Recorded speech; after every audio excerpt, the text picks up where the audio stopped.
আসসালামু আলাইকুম রহমতুল্লাহ। আজকে একটা কয়েল রিওয়াইন্ডিং করা দেখাবো। খুব সহজেই আপনারা এই ওয়ালটন মোটরসাইকেলের স্টার্ট কয়েলটা বাছাই করতে পারবেন। দেখুন, কয়েলটা প্রথমে একটা ছোট্ট শ্রেণী বানিয়ে নেবেন।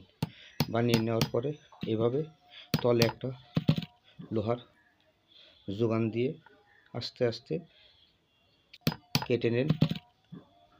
আর খেয়াল রাখতে হবে যাতে ফর্মা না কাটে। এই প্লাস্টিকের ফর্মা কেটে গেলেই আপনি পরবর্তীতে এই কয়েল বাছাই করার পরে কয়েলটা বেশি দিন লাস্টিং করাইতে পারবেন না। খুব সহজেই দেখুন, কয়েলটা খুব বেশি সময়ও লাগবে না। কয়েলটা প্রথমে সুন্দর করে পরিষ্কার করে নেবেন। আর এই ফর্মার সাথে যে বার্নিশ করা থাকে, বার্নিশগুলো সুন্দর করে শিরিষ কাগজ দিয়ে পরিষ্কার করে নিতে হবে। দেখুন, খুব সহজেই এটা করা যায়। আপনারা চেষ্টা করলে নিজেরা করতে পারবেন। দেখুন, খুব অল্প সময়ের ভিতরে কয়েলটা কাটা কমপ্লিট হয়ে গেল। এখন আমরা এটাকে প্রথমে একটা সুপারগুলোর মুখ নেব। এরকমের একটা মুখ নিয়ে এর ভিতর থেকে এই 39 নম্বর তার ঢুকিয়ে নিয়ে আমরা কয়েল পেঁচানো শুরু করব। দেখুন তাহলে কিভাবে।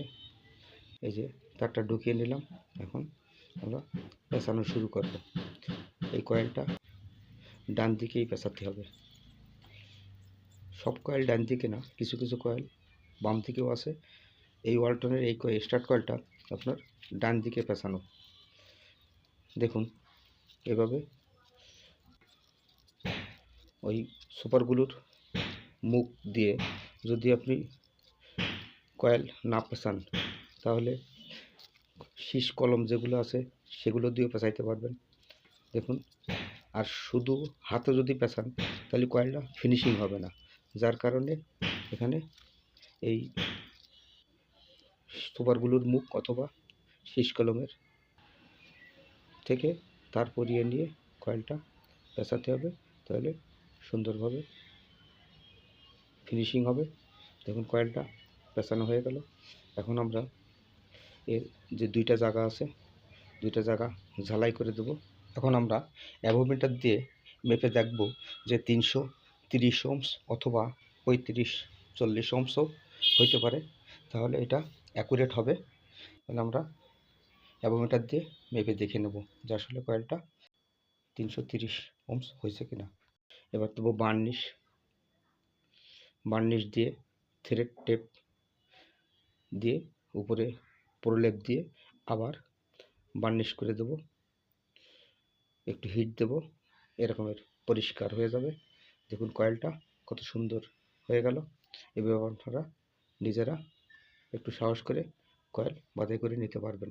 যদি ভিডিওটা আপনাদের ভালো লাগে বা উপকারে আসে, তাহলে আমার চ্যানেলটি সাবস্ক্রাইব করে নিত্য নতুন ভিডিও পাওয়ার জন্য আমাকে সহযোগিতা করবেন। আশা করি আপনারা ভালো থাকবেন।